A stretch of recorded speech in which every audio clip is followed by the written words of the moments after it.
Maki compilation, feel the heat. Watch us rise, taking the lead. Sa bawat laro, chasing that win. Basketball dreams, let's begin.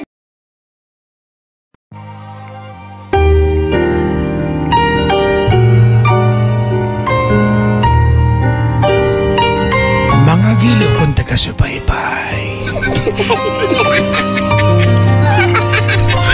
Dumako na naman po tayo. May na-imagine ko nagsasayo nakabakat. Huwag ka na kasi makulit. Ano ba? Paulitin ko na naman. Ano ba yan? Sige ulit.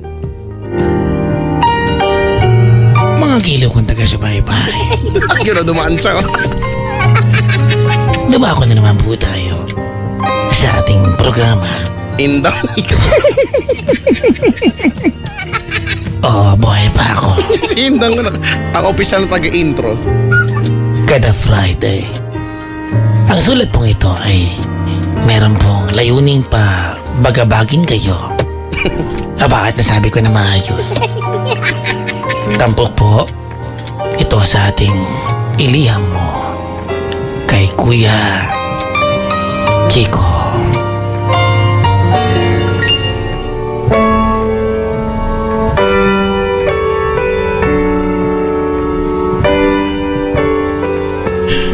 Magandang umaga mga kabisyo at mga kapwa.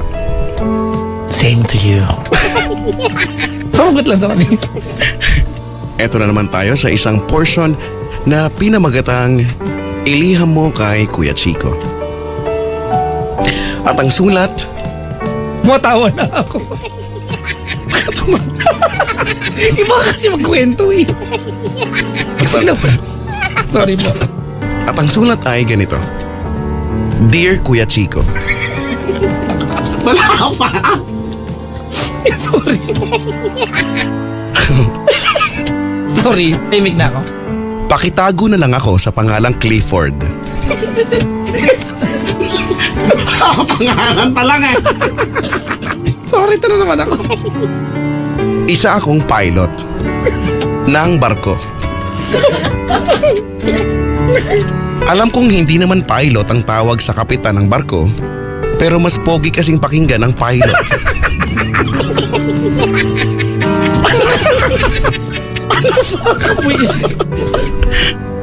Sige. Sa loob ng isang taon, halos 8 buwan akong nasa dagat. Dahil sa trabaho ko, kung saan-saan lugar ako nakakarating. Tulad ng Tokyo sa Japan, Beijing sa China, Moscow sa Russia, Paris sa France, Warsaw sa Poland, Wellington sa New Zealand, Mickey's Toontown sa Disneyland, Amsterdam sa Holland, Los Angeles sa Lakers, at Bishkek. Sorry, nalimot.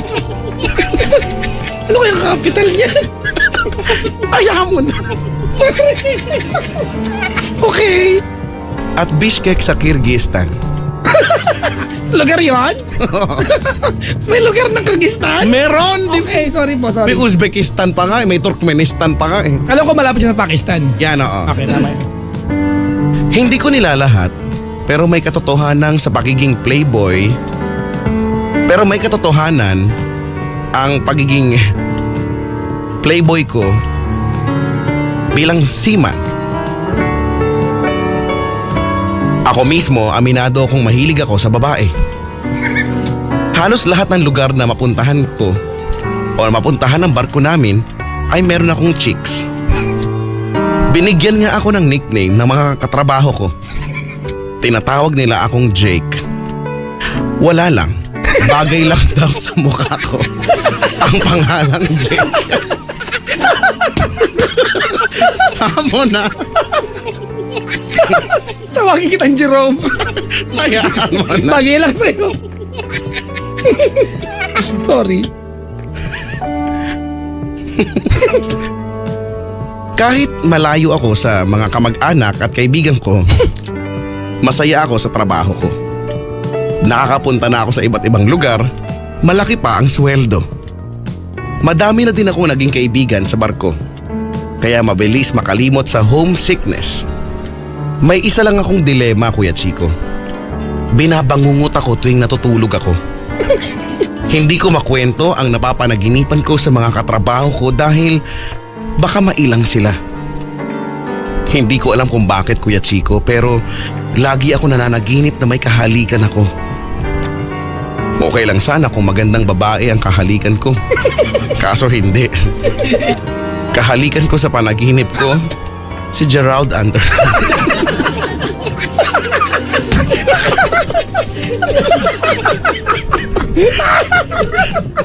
Hindi ko alam kung bakit. Dahil hindi naman ako napapugian kay Gerald Anderson. Hindi naman siya pangit, pero baka hindi ko lang siya type dahil lalaki ako.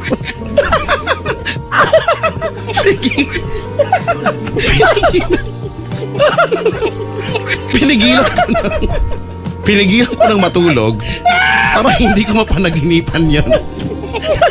Pero alam kong darating ang oras na matatalo ako ng antok. Nakaisip ako ng paraan para hindi na ako mamroblema sa panaginip kong yon. Naisip ko, sa charot na imagine ko tuloy. Ano ba yan? naisip kong maging bading na lang ako para ma-enjoy ko yung panaginip. Pero hindi pala madali maging bading, Kuya Chico. Ginawa ko na ang mga bagay na makatutulong para maging bading ako. Nanood ako ng Project Runway. Nag-interior design ako ng kwarto. Naglagay ako ng pa-sweet na status sa Facebook. Nagsuot ng skinny jeans. At naglaro ako ng volleyball. Pero kahit gatiting nakabadingan, hindi ko naramdaman. Sorry, stop. Matatapos na. Ano yung mga ginawa niyo? Nanood ng Project Runway. Nanonood ako niyan eh. Bakit ba? Eh, yan nga sa sulat eh.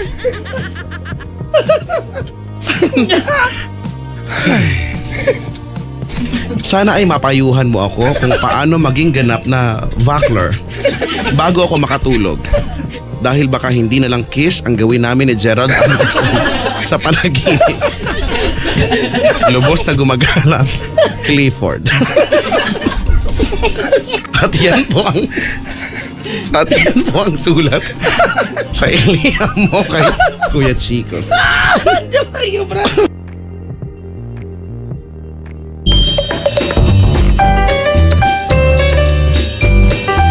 Aba, eto na po ang sulat. Ganun lang.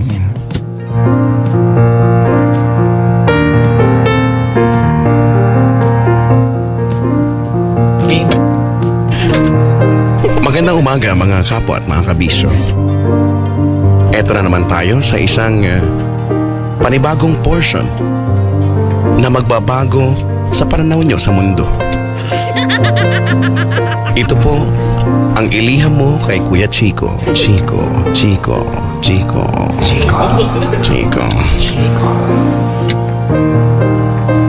Dear Kuya Chico.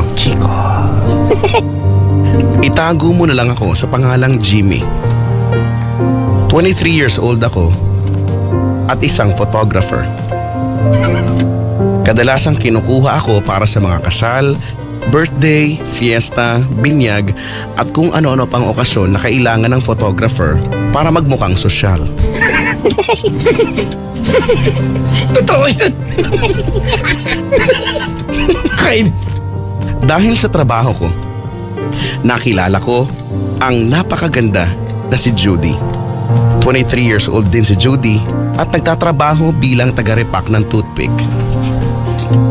Anong trabaho? Taga-repack ng toothpick.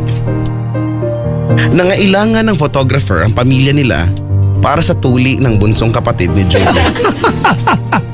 Baka naman 30 anyos na yung kapatid. Hindi ako sigurado nung una kung tatanggapin ko ang trabaho dahil hindi naman normal na may photographer pag may tinutuli.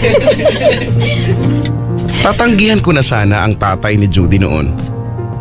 Pero nung napasulyap ako sa kotse nila at nasilayan ko si Judy, tinanggap ko na ang trabaho para lang mapalapit sa kanya. Huh? Mapalapit kay Judy, Kuya Chico. Hindi sa tatay niya. Sumagot. Kinabuka. Di alam niya may pag-worry. Sinagot ako ng letter. Ang takasulat. Kinabukasan, maaga akong dumating sa ospital kung saan gagawin ang pagtuli. Sinalubong ako ni Judy at nakipagkwentuhan siya sa akin habang hinihintay namin ang pagbabalat na magaganap. Ate, ang balatan ba talaga? Akala ko pinapalilihis lang. Maligalig na babae si Judy. Madaling pakisamahan at madaldal siya kaya mabilis na wala ang kaba ko sa pakikipag-usap sa kanya. Dahil sa sarap ng usapan namin, nawala na din ang pagkailang ko sa gagawin kong pagpicture sa tuli ng bunso niyang kapatid. Naisip ko na hindi naman ako dapat mailang dahil natural naman na pangyayari ang tuli. At dapat pa nga ay matuwa ako dahil magiging parte ako ng importanteng ritual sa buhay ng isang papasok sa pagkabinata. Pero ang mga sumunod na pangyayari ay hindi ko inaasahan. Pagpasok sa kwarto ng bunsong kapatid ni Judy, doon ko nalaman na 1 taon lang pala ang agwat nila. 22 years old ang kapatid ni Judy. Oo. May banil. Bird ng 22 anyos ang kukunan ko ng picture. 22, Kuya Chico. 22. Wala na ako nagawa dahil ayokong magalit si Judy. Hindi ko rin naman pwedeng ibalik ang bayad ng tatay ni Judy dahil napambili ko na ng Christmas plant na bala kong palakihin para may Christmas tree ako sa Pasko. Bago simulan ang pagtuli, gusto ng tatay ni Judy na kunan ko ng picture yung tutoy ng kapatid ni Judy para sa before and after shots daw. Mabilis naman natapos ang pagkuha ko ng pictures dahil photogenic naman yung tutoy.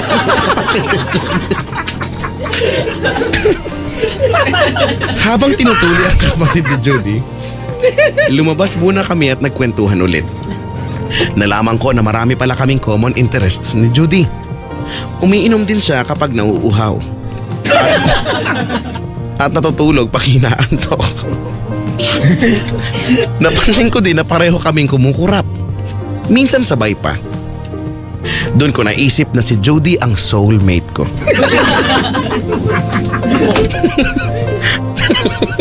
Sobrang saya ko nung mga sandaling yon. Naputo lang ang tuwa ko nung sabihin ng tatay ni Judy na kunan ko na daw ulit ng picture yung tutoy ng anak niya. Bago ako pumasok sa kwarto, inabaunan pa ako ni Judy ng ngiti sabay sabi ng enjoy. At napabulong na lang ako sa sarili ko ng enjoy. Loko ka ba? Naging kalmado naman ang utak ko dahil naisip ko na konting tiis na lang at matatapos na ang kalokohan na iyon. Nagulo lang ulit ang kalmado kong utak nung sabihin ng tatay ni Judy na gusto niya ng close-up shot nung tutoy dahil ipapa-frame daw niya. Hindi ko alam kung anong gagawin ko nung mga panahong yun. Hindi naman mahirap kumuha ng close-up shot, Kuya Chico. Kaso, sira ang zoom ng camera ko. Kailangan kong sobrang ilapit ang mukha ko sa tutoy ng kapatid ni Judy para makunan yun ang close-up. Alam kong pag hindi ko pag hindi ko ginawa yun, magagalit ang tatay ni Judy at masisira ang pag-asa ko na maligawan at mapasagot si Judy. Anong gagawin ko, Kuya Chico? Nagpanggap ako na kailangan ko munang i-charge yung camera para makasulat sa iyo. Sinabi ko na medyo matagal at ang kailangan na oras para ma-charge yun. Chico, dalihan mo. Sana, Dalihan mo kasi. Inaasa yung sagot. sana ay mapayuhan mo ako agad. Dahil mga ngamatis na ang tutoy ng kapatid ni Jody. At mukhang hindi sila maniniwala na 4 days ang charging time ng camera ko. Before and after and later. Lubos na gumagalang, Jimmy. Yan po ang mong makabagbag na daming sulat sa iliha mo kay Kuya Chico. Mga giliw kong taga-subaybay. Para naka-dextrose.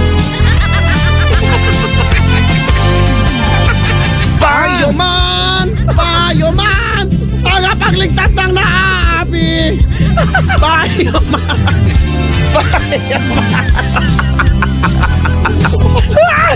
Sulat mga kaibigan. Sulat kay Kuya Chico.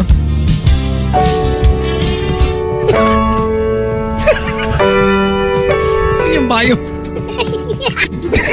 Ito po ang pangalawang sulat sa atin.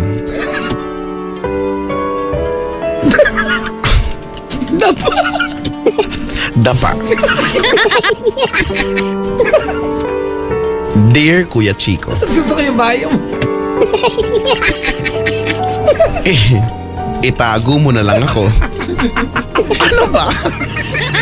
Hindi ka makamubon sa... Magmubon ka na doon! Kasi nga, nakakapating ng logic. Bayot man. Bayot man. Ay, ituloy mo na po. Itago mo na lang ako sa pangalang Christopher. Babaw ko. Dear Kuya Chico, nakaka-32 na ulit na ako Ayoko na ulit. Itago mo na lang ako sa pangalang Christopher. Ano ba? Pang 47 na to. Kasi naman Sorry. Sabi ni Francis Rubio, hala, kaya pala bading prof ko sa logic nung college.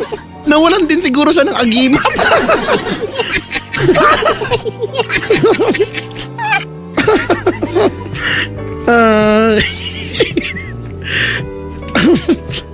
Ano na? Umako na po tayo sa sulat. Dear Kuya Chico, itago mo na lang ako sa pangalang Christopher. Pero pwede mo din akong itago sa pangalang Christoph, for short.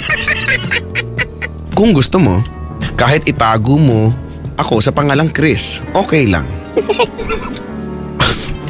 May kakaibang sakit ako.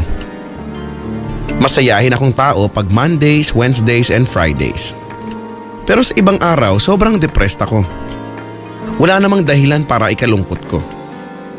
Basta sobrang lungkot ko lang tuwing Tuesday, Thursday, Saturday at Sunday. Sinubukan kong uminom ng sleeping pills tuwing malulungkot na araw, pero para itulog ko na lang ang depression. Kaso, ang lungkot naman ng mga panaginip ko. Mas maraming araw na malungkot ako kaysa natutunan ko nang mag-adjust sa mga sitwasyon na ganun. Bumabawi na lang ako tuwing mga araw ng kasiyahan ko. Natutunan ko ding wag manood ng comedy sa sine tuwing mga araw ng kalungkutan ko dahil sayang ang bayad. Dahil mas wala akong ganang gumawa ng mga bagay-bagay pag malungkot ako, nililista ko na lang ang mga kailangan kong gawin at ginagawa ko na lang sila pag masaya ako. Tulad ngayon. Kaya ako nakasulat sa'yo dahil masaya ako. Habang tumatagal, natututunan kong tanggapin ang malabong kalagayan ko. Pero sobrang naaapektuhan ako nung simulan kong ligawan si Patrice. Si Patrice ay kapitbahay namin. Na kay Patrice na lahat ng hinahanap ko sa isang babae. Maganda siya, mabait, masipag, hindi tululaway pag natutulog, matalino, understanding, at higit sa lahat, masayahin. Natuwa ako nung pumayag siyang magpaligaw. At nung sinagot niya ako, ang saya ko siguro dapat nun. Kaso Sunday yon. Sinabi ko agad kay Patrice ang kalagayan ko at naunhawaan naman niya. Ang problema ko ngayon, Kuya Chico, mas gusto ni Patrice pag malungkot ako. Tuwing masaya ako, naiirita siya sa akin. Pag malungkot naman ako, mas malambing siya at mas natutuwa. May pagkasadista ata yung babaeng yun. Hindi tuloy kami magkasabay na masaya. Natatakot ako na baka maging dahilan yon ng paghihiwalay namin. Sinubukan ko na ngang magpanggap na malungkot ako palagi at nagpa-practice akong sumimangot. Nanood ako ng Going Bulilit dahil magandang pang-practice ng kalungkutan ang mga jokes nila.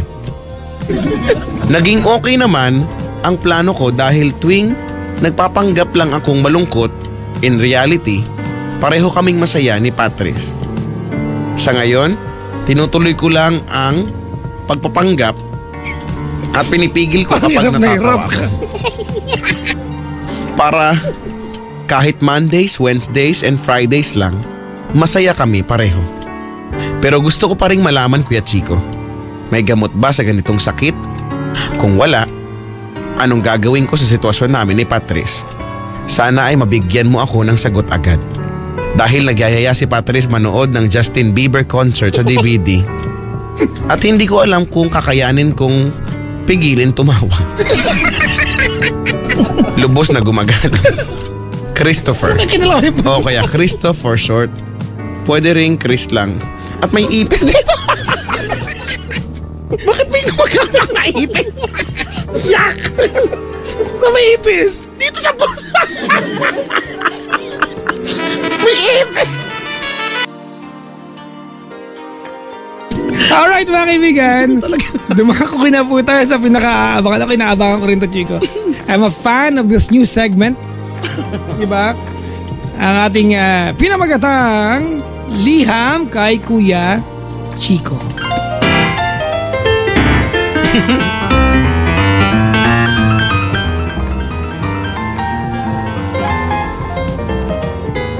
Magandang umaga.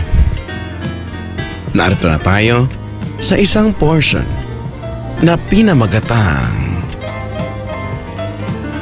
liham kay Kuya Chico. Ang liham po na matutunghayan natin ngayong umaga ay nanggaling kay Bill. Hindi mo wala pa. Sorry. At ito ang sabi niya sa kanyang liham. Dear Kuya Chico, itago mo na lang ako sa pangalang Bill. 42 years old na ako, pero madaming nagsasabi na mukha akong mas bata. Parang 41 years old lang daw ako. Mas bata naman eh. Kahit medyo may edad na ako, single pa rin ako. Nagkakaroon ako ng mga girlfriend pero hindi tumatagal ang mga relationships ko. Minsan umaabot lang ng 4 weeks, minsan 1 month, at minsan 2 weeks and 14 days lang. Wow. Alam kong ako ang may problema kaya hindi nagtatagal ang relationships ko. Naka 15 na syota na ako. Imposible namang lahat sila ang may mali. Kaya naisip ko nang humingi ng professional help sa isang psychiatrist. Magaling na psychiatrist si Dr. Manalo.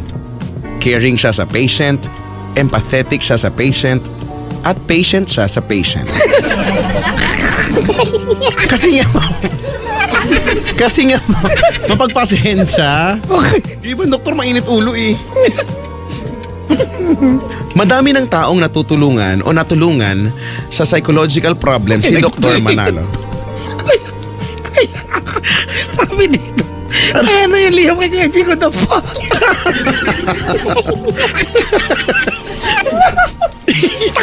Ano ba? Moving on. Madami ng taong natulungan sa psychological problem si Dr. Manalo. Kilala siya bilang isa sa pinakamagaling sa field niya. Sayang nga dahil hindi siya ang psychiatrist ko. Napunta ako sa isang psychiatrist na walang kwenta. Akala ko kay Dr. Manalo na.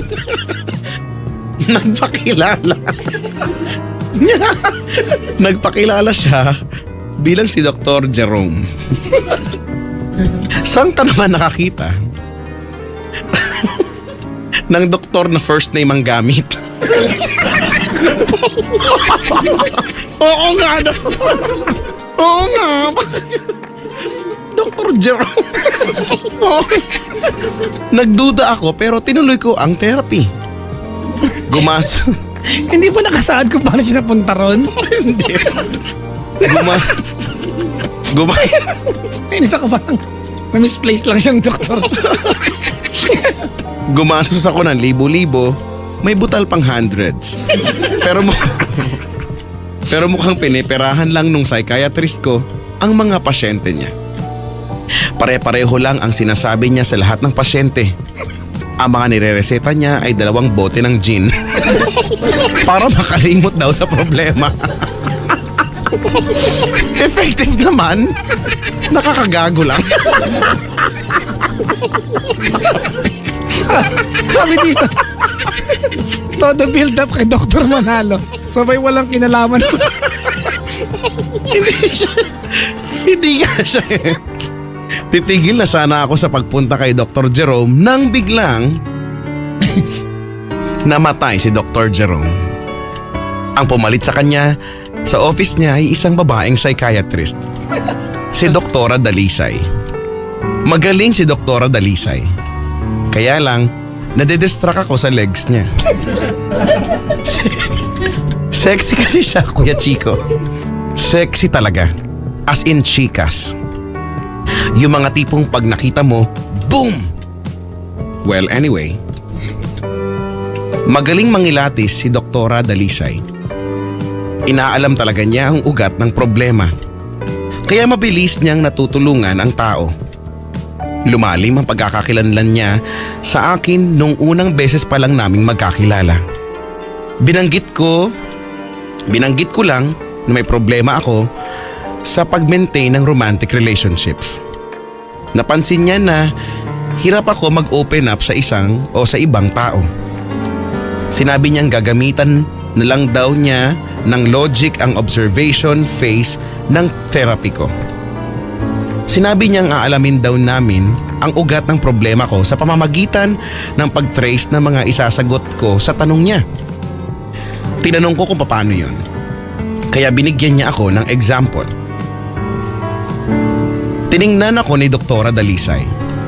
After mga 2 minutes, tinanong niya ako kung original daw ba yung agimat na suot ko. Ano ba lang agimat? Hindi ko may pero suot agimat. Sabi ko, oo. Tinanong naman niya ako kung naniniwala ba ako sa mga pautot ng agimat. Sabi ko, medyo hindi. Kung ganun daw, ibig sabihin, bumibili ako ng mga mamahaling bagay kahit sa tingin ko wala naman itong kwenta. Okay. Sabi ko, oo. Kung ganun daw, ibig sabihin mahilig akong pumorma. Sabi ko, tama siya. Ibig sabihin daw nun, gusto kong mang-attract ng opposite sex. Sabi ko, oo. At kung ang opposite sex daw ay mga babae, ibig sabihin lalaki ako. Sabi ko, syempre. May logic ngayon sabi. Doon ko naintindihan ang sinasabi ni Doktora na susubukan naming i-trace ang ugat ng psychological problem ko. Halimbawa lang daw yon. Pero halos ganoon din ang gagawin niya sa therapy sessions ko. Ginanahan ako magpa-therapy. Nagkaroon ako ng pag-asa na maaayos ni Doktora Dalisay ang problema ko. Binala ko din na pagwala na ang commitment issues ko, liligawan ko si Doktora Dalisay. Akala ko ay ayos na ang lahat, Kuya Chico. Pero mas malaking problema pa ang sunod na dumating sa akin. Nawala yung agimat ko at wala na akong balak bumili ulit. Ibig sabihin yata nun, hindi na ako mahilig pumorma. At kung hindi na ako mahilig pumorma, ibig sabihin, ayaw ko ng mga antrak ng opposite sex. At kung ang opposite sex ay babae at ayaw ko ng attraction galing sa kanila, ibig sabihin bading na ako. Sana ay ma-share mo ang kwento kong ito para malaman ng iba na nakakabading ang logic. Lubos na gumagalang. Bill. Yan po ang liham para sa umagang ito. Ang liham kay Kuya Chico. Ba't ganon? Nalito din ako sa story. Magandang umaga po sa inyong lahat. Ako po si Chico Loco at ito po ang ating segment na pinamagatang Dear Kuya Chico. May ganon ka na ngayon? Ngayon lang. Alis nakakaisip ako. At ang sulat ay ganito. Dear Kuya Chico, itago mo na lang ako sa pangalang Carlos. Isa akong bus driver at referee din ako ng basketball tuwing may liga. Isang normal na araw para sa akin ang pumasok sa opisina ng maaga, bumiyahe ng bus at umuwi ng bahay para matulog. Araw-araw ay nakagawian ko na ang ganoon. Simple lang akong tao. Kahit hindi ako mayaman, kontento naman ako kunyari. Kaya galing yan? Kaya galing yan? Kaya galing yan? Wag mo na, mamaya mo na alam. Okay. Sapat naman ang kinikita ko, Kuya Chico, para makarao sa pang-araw-araw na buhay. At minsan ay may natitira pa para makabili ako ng popcorn. Huwag ka tumawa. Bakit popcorn na? Matawa ka agad. Ano ba yan? Isang araw, habang naglalakad ako papasok ng opisina, napansin kong wala ang wallet ko sa bulsa. Dali-dali akong tumakbo pabalik ng bahay para tingnan kung naiwan ko ang wallet ko. Ngunit hindi ko ito nakita.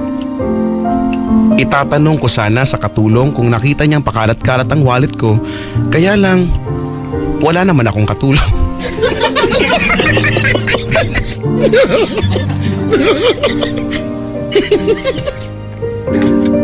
4,087 pesos lang ang laman ng wallet ko na nawala. Para sa ibang tao, maliit na halaga lang ito. Pero para sa akin, maliit na halaga lang talaga. Brad! Matatawa mo ba yung sulat? Pero, Ano ba yan? ito na. Pero, Hindi ko alam anong connection ng referee sa bus driver sa kwento ngayon. Brad! hayaan mo na. Pero, yun na ang pangbayad ko sa upa ng bahay. Magdadabog sana ako sa sobrang inis. Pero wala namang makakakita. Kaya naglakad na lang ako papuntang opisina ang nakasimangot. Ba't ka ba kasi tumatawa? Wala kasing connection yung mga parte ng sulat.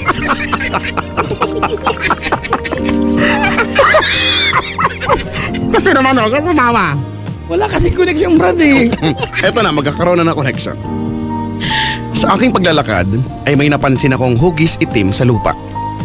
Hugis na ba ang itim ngayon? Ayan! Ito na yung sulat eh. Habang papalapit ako sa hugis itim na bagay, kulay itim pala, hindi hugis. Sabi niya sa sulat. At sumagot yung sulat. Habang papalapit ako sa kulay itim na bagay, ay nakikita kong wallet ito. Pero hindi yung wallet ko. Agad ko itong dinampot. Naisip ko na baka ito ay paraan ng tadhana para palitan ng nawala kong wallet. Binuksan ko ang wallet at tiningnan kung may laman. May 3,670 pesos sa loob ng wallet na napulot ko. Ito na nga siguro ang kapalit ng nawala kong wallet. Nakonsensya din ako ng konti pero kailangan ko talaga ng pera. Tiningnan ko kung may ID sa wallet pero pangalan lang ng may-ari ang nakita ko at walang contact number. Masaya na sana ako kaya lang kulang pa rin ang pambayad ko ng upa. Kaya pinalayas pa rin ako ng landlord kinabukasan. Papa Jack, sabi sa sulat, sumulat ako sa iyo, Kuya Chico, para mahanap ang may-ari ng wallet na si Merville de la Santo at ipaalam sa kanya na may utang siya sa akin na 417 pesos dahil 4,087 pesos ang nawala sa akin, pero 3,670 pesos lang ang laman ng wallet niya. Sana ay magsilbing aral sa mga nakikinig mo ito, Kuya Chico, na kung mawawalan sila ng wallet, siguraduhin lang nilang hindi kulang ang laman. Lubos na gumagalang, Carlos. Yan po ang sulat ipinadala sa atin ni Carlos. Sadyang nakakaiyak. Hindi ko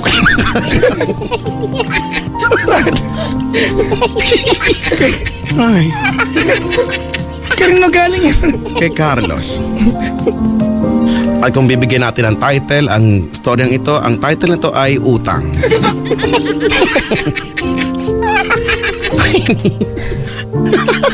Siya pa yung meron ko. At dyan po nagtatapos ang ating segment na pinamagatang Dear Kuya.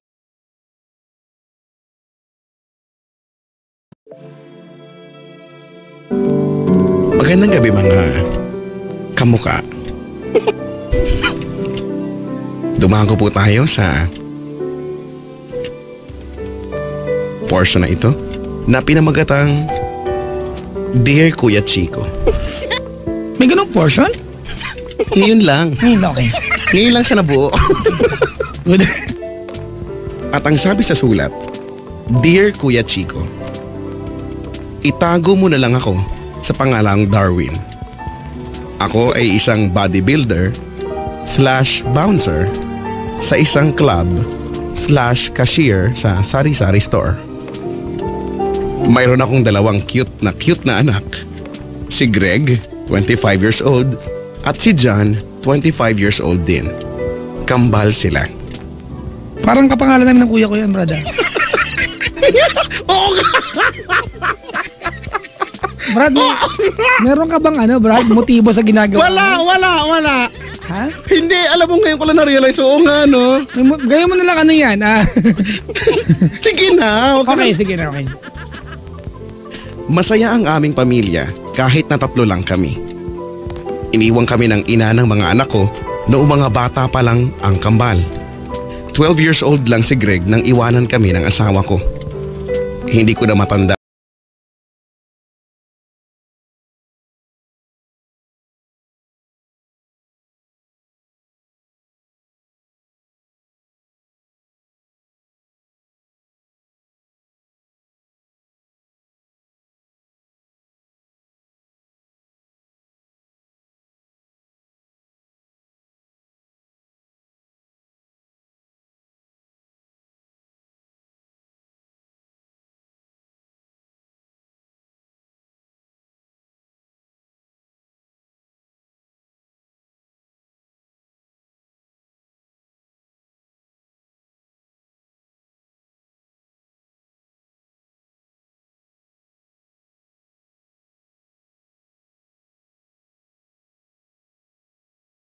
Lipad-lipad. Ba't ka na nawa? Wala pa nga eh. Naiiyak ako. Bodybuilder pa sumulat nito? Bakit niya kilala mga fairy? Teka lang. Itutuloy ko na. Noong una, ay naisip ko na baka bumunting fairies ang naririnig kong lumilipad-lipad sa kwarto namin. Pero naalala ko na matanda na nga pala ako para maniwala pa sa fairies. Natawa na ako, wala pa naman. Matagal kong hinanap-hanap kung ano ang lumilipad sa kwarto namin. Ayaw ko namang buksan ang ilaw dahil baka magising ang bahay ang baby ko. Sabi ko inyo, hirap magbasa to. Sabi ko sa inyo eh. Makalipas ang ilang minuto, ay nakita ko din ang pinanggagalingan ng tunog. Noong una ay hindi ako makapaniwala. Tinanong ko ang sarili ko. Pwede bang Chico yung tonong yung Yung letter readers.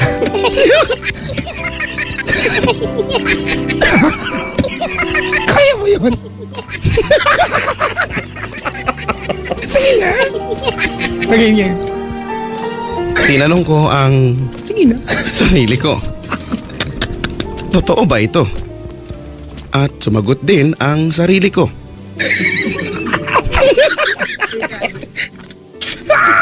Totoo nga. Isang brown, chubby at kadiring flying ipis.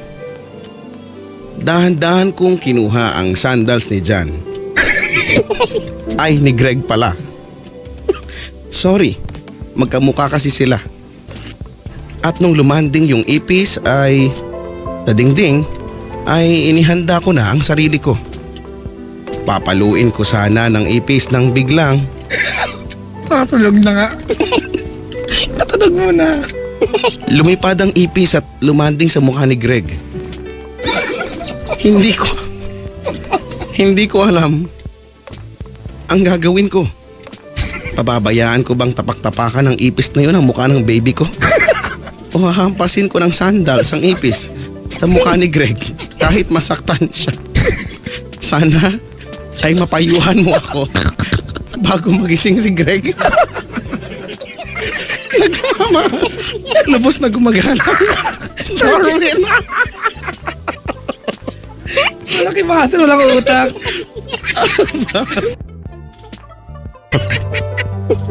Mga kaibigan, Judgmental.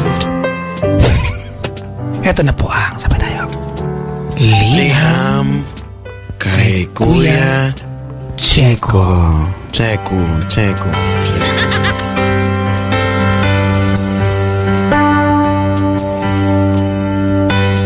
Isang araw.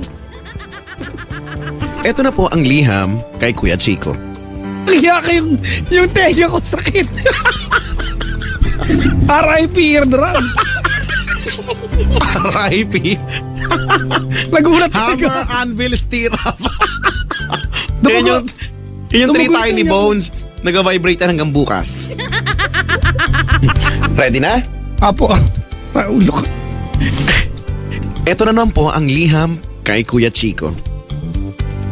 At ang sulat ay ganito. Wow ha. Hamon na yun. Dear Kuya Chico, itago mo na lang ako sa pangalang Ambet. May 3 taon na mula nang graduate ako ng college.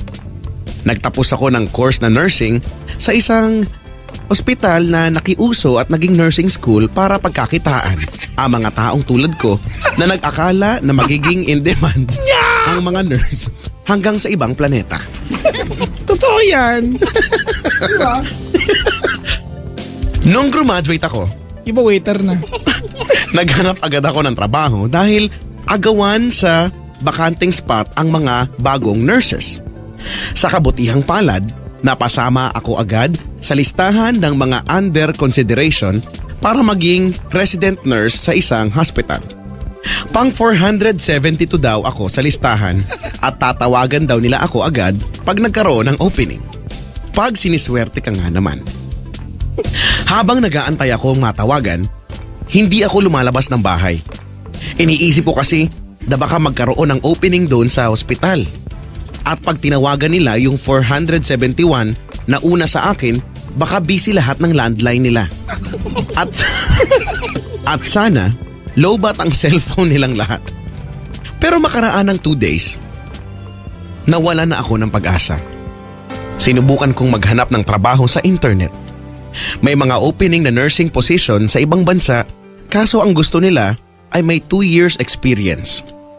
Naisip ko tuloy maging volunteer nurse sa mga ospital na nag-exploit ng mga nurse na nangangailangan ng experience Ay, totoo para yan. makapagtrabaho sa ibang bansa. Parang hindi ako natatawa na nababagabag ako sa letter.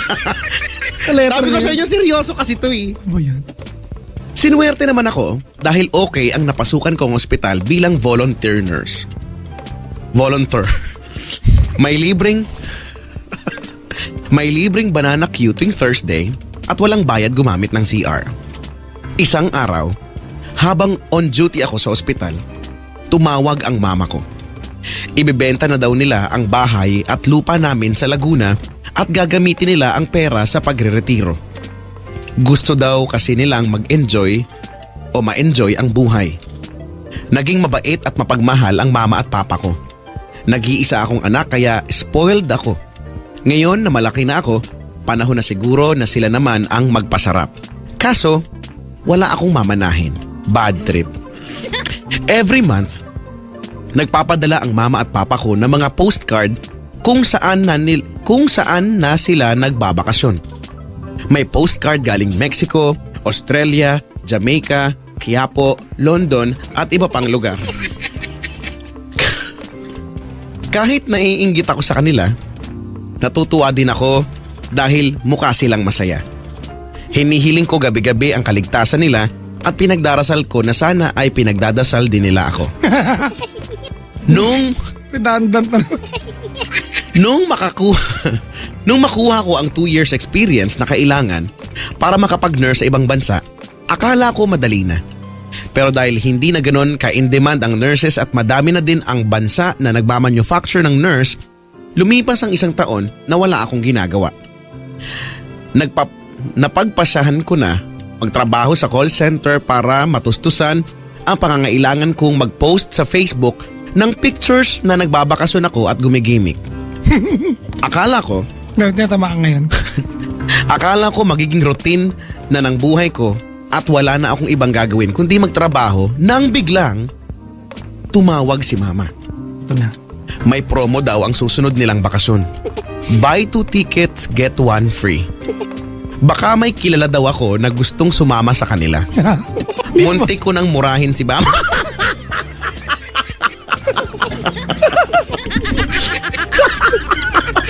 Kahit hindi mo mapipikon eh. Sinabi ko na ako na lang ang sasama. Natuwa si mama. At sinabing Sa kanya nagtanong. At sinabing bukas na bukas din ay ipapadala niya ang ticket.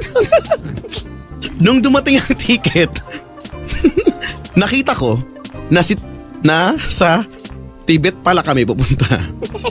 Nag-empake ako agad at nagpaalam sa opisina. Ang lamig doon.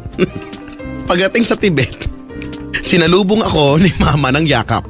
Si papa, appear lang daw dahil ayaw daw niya ng affection in public. pero hindi ako nakatiis. Nagkaroon pa ng chance para magpaliwanag yung tatay.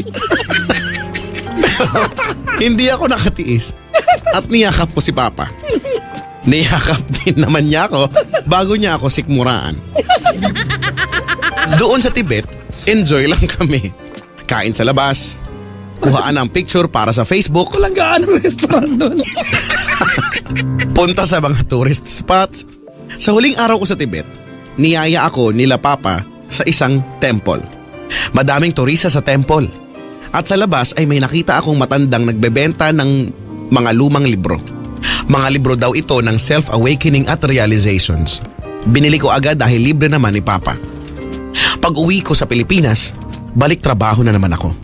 Isang madaling araw, kararating ko lang sa inuupahan kong kondo, nakaramdam ako ng gutom. Pandesal lang ang nakita ko at para mapasarap, nagtimpla ako ng kape. Nung matapos akong kumain, naalala ko na hindi pala ako dapat uminom ng kape dahil hindi ako makakatulog.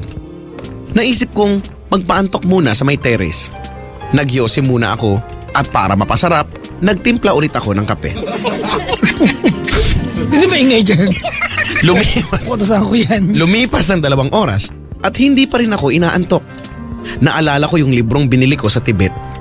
Iniisip ko na sana boring yung libro para antukin ako. Pero mali pala ang ginawa ko. Dahil sobrang nagustuhan ko ang pagbasa ng libro. Sinimulan ko sa simula at natapos ako nung nasa katapusan na. Madami akong natutunan sa libro. Pero ang pinakatumatak sa utak ko ay ang pagiging praktikal.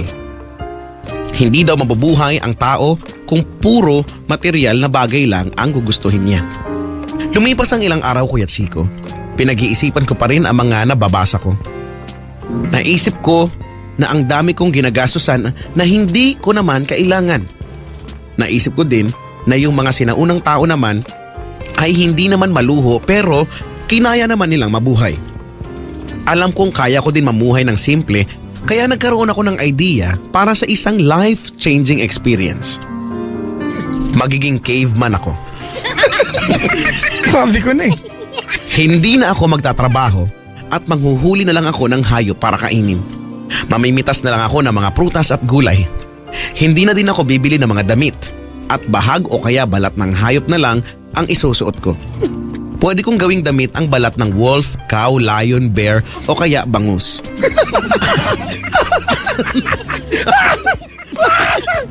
Kaya mo na siya. Pwede naman kasi yun. At titira lang ako sa cave. Magkalayo yung area ng bangus tsaka ng ano? Mga lions! Malay mo meron. Titira na lang ako sa cave. Madami na ang nagsasabi na kalokohan ang kagustuhan ko maging caveman. Pero sigurado na ako na ito ang gusto ko. Kailangan ko lang ng tulong mo, Kuya Chico. Saan ba meron pwedeng upahan na kuweba? Kahit 2-bedroom lang, basta may parking. Saan ay mabigyan mo ako ng sagot sa lalong madaling panahon? Lubos na gumagalang, Ambet.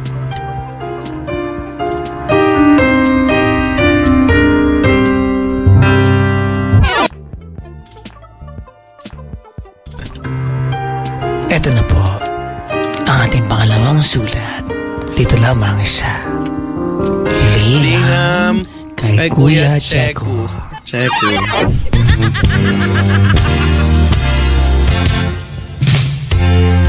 Dear Kuya Chico, itago mo na lang ako sa pangalang Renfield.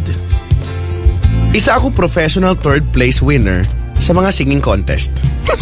May mga nagsasabi na hindi daw ako magaling kumanta dahil lagi lang daw akong third place. Hindi siguro nila alam na mas madali lang kunin ang first place. Pero ang timplahin ng boses mo para siguradong third place ka lang, yun ay sobrang hirap. Araw-araw ako nagpa-practice para ma-maintain ang medyo maganda lang na boses. Nagtataka ang nanay ko kung bakit ayaw ko maging first place sa mga singing contest. Hindi naman siya nagtatanong pero kutob ko lang. Nagtataka yon. Ang totoo niyan, gusto ko naman maging first place. Kaso, natatakot akong ma-discover dahil ayaw kong maging sikat na singer. Ayaw kong maging sikat na singer dahil gagawin ka din nilang artista at pasasayawin tuwing Sunday. Hindi ako marunong umarte at sumayaw, Kuya Chico. Nagtuloy-tuloy pa rin ang pagiging third place winner ko sa iba't ibang singing contest sa buong Pilipinas. Maayos ang takbo ng buhay ko hanggang isang araw, gabi pala, nilagnat ako. At pinagbawalan ako ng doktor na kumanta dahil kailangan ko daw magpahinga. 2 araw na pahinga lang naman daw ang kailangan ko, kaya okay lang. 2 araw pa din naman bago ang susunod kong singing contest. After 2 days, masigla na ulit ako at ready na para lumaban. Espesyal ang contest na yon dahil sakto sa birthday ng nanay ko ang date na yon. Bago ako nagsimula, dinedicate ko sa nanay ko yung kanta. Napili kong kantahin ang Happy Birthday. Batak na ako sa contest, kaya hindi ako kinakabahan. Pero nasobrahan ata ako sa self-confidence dahil nabigo akong makuha ang third place. Malaki pala ang epekto ng 2 araw na hindi ako nakapag-practice. Nanalo ako, Kuya Chico. Sa di inaasahang pangyayari, nakuha ko ang first place. Yun na yata ang pinakamalungkot na moment ng buhay ko. Pakiramdam ko nun, gusto ko nang mamatay. Pero sabi nga nila, everything happens for a reason.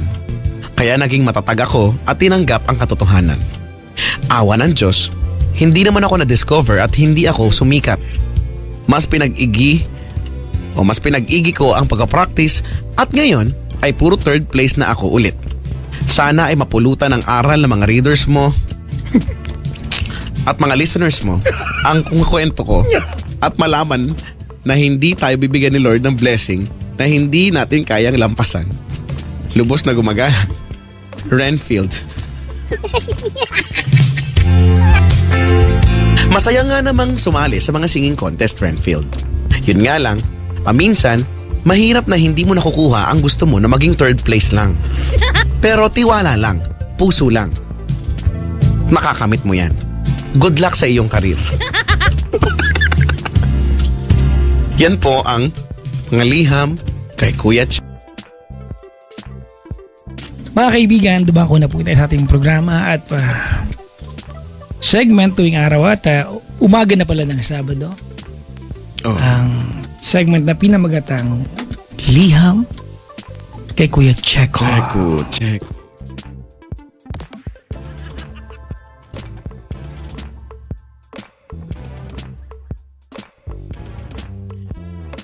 Magandang umaga sa inyong lahat. At narito na naman tayo sa isa na namang kapanapanabik na liham kay Kuya Checo.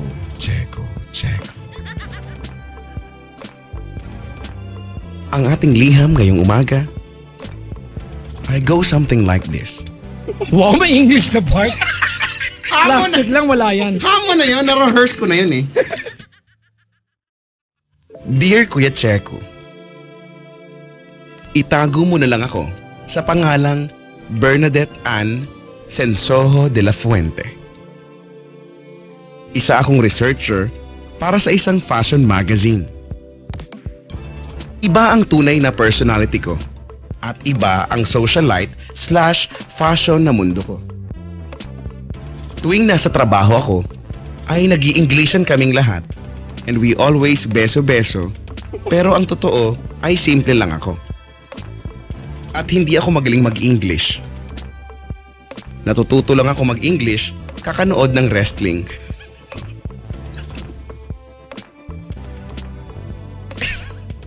Bakit sa wrestling? English yung wrestling. Di ba English yung wrestling? Di ba?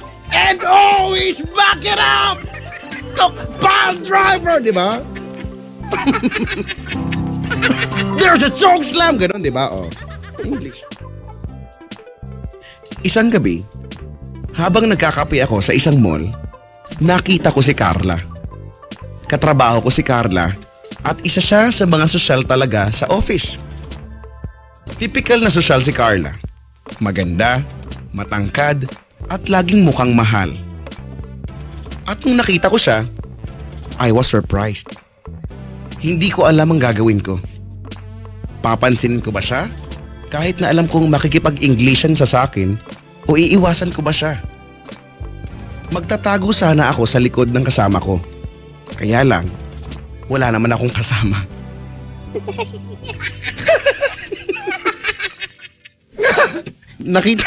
Kabwisit.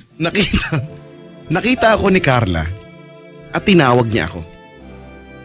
Nagpanggap ako na hindi ko siya naririnig. At kahit na nung kinakalabit na niya ako, kunyari hindi ko nararamdaman.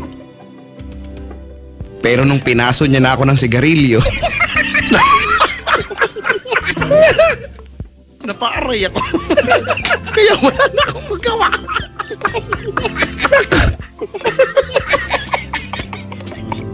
Nanakit na. Ayaw mong pansinin na.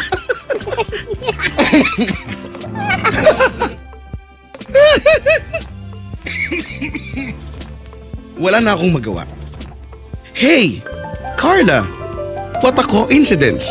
You're here also. Ang bati ko sa kanya. Sabi niya na kanina pa nga daw niya ako tinatawag. Kaya lang, hindi ko daw naririnig. Medyo matagal din kaming nag-usap ni Carla sa coffee shop at pinagdarasal ko na sana umalis na siya dahil nauubos na ang OMG at really ko sa kanya. Mabait naman si Carla. Kaso hirap talaga ako mag-English. Tumayo si Carla at natuwa ako dahil akala ko iaalis na siya. Nang biglang, "Hey, can I ask for a favor? Would it be okay if you help me pick out a dress? It's for the event on Tuesday. Please, please, please." Pinag-isipan ko muna ang sinabi ni Carla. At matapos ng ilang minuto, ay naintindihan ko din ang sinabi niya.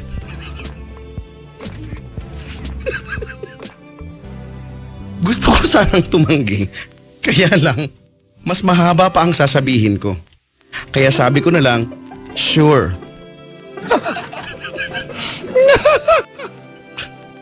Akala ko ay lilipas ang oras na mabubugnot ako, pero hindi ko namalayan na nag-i-enjoy din akong kasama si Carla.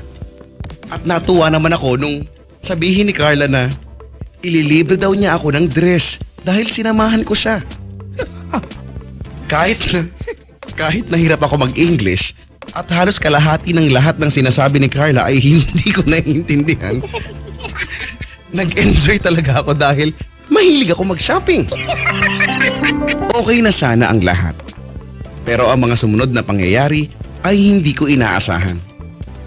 Pumasok kami ni Carla sa isang posh na tindahan. Posh, ibig mayaman. Alta sa syudad. Magaganda ang dresses at pareho kaming nagsukat ng damit. Nakakita si Carla ng gusto niyang dress.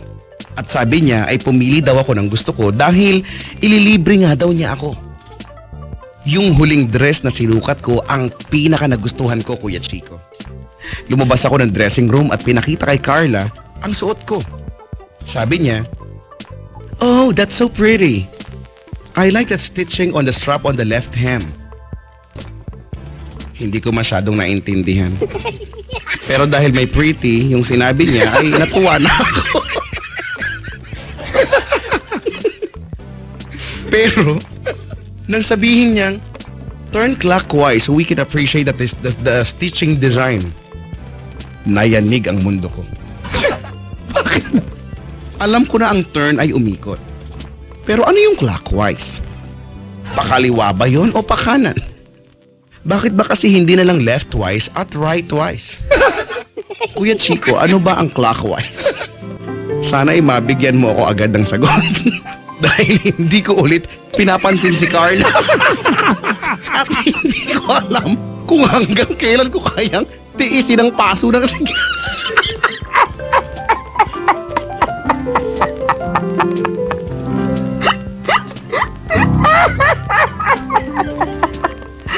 Hindi ko alam kung hanggang kailan ko kayang tiisin ang paso ng sigarilyo. Kasi pag hindi niya pinapansin, pinapaso siya ng sigarilyo.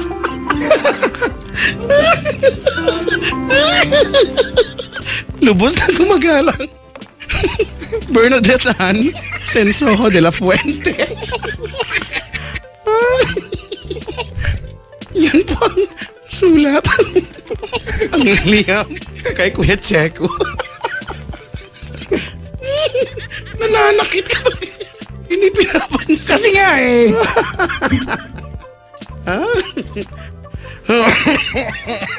Naubo na ako. Ikaw ba ganon? Pag hindi ka pinapansin, papasuin mo na sigarilyo. Lalightarin mo yung siko, ganon. Hindi ako pakatawag. Sobrang sorry nang ina ako. Pasensya. Nakakainis na i-imagine ko kasi. Nanghihina ako.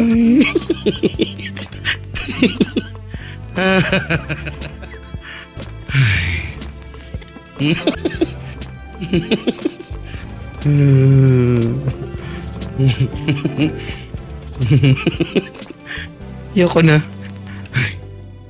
Pinawisan tuloy ako dito. Sabi, in fairness, pwede mag-yosi sa loob ng posh shop. Sabi ni Jay Ryan. Hindi naman nag-yosi. Bit-bit lang para mamaso ng kapwa. Bit-bit lang niya. Para pag hindi siya pinansin pag hindi siya pinansin ni Bernadette, papasuin niya. Nakakairita. Kawawa naman. Ginawang ashtray Ginawang ashtray daw ni Carla. Payuhan mo na. Mahirap talaga, Bernadette, ang magkaroon ng ganyang kasama. Pero sabi nga nila, life must go on.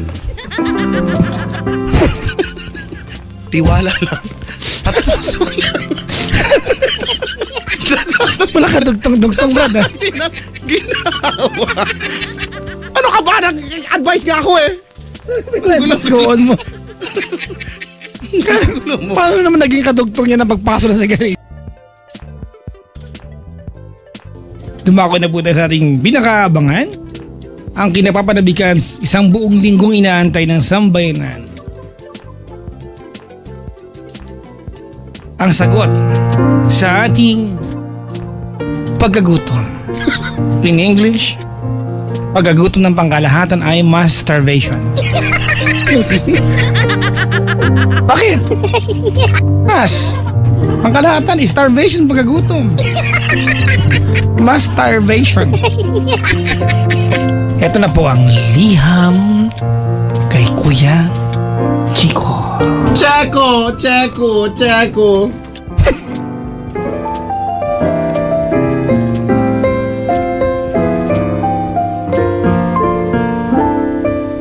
Game na ba yan? Ay, sorry.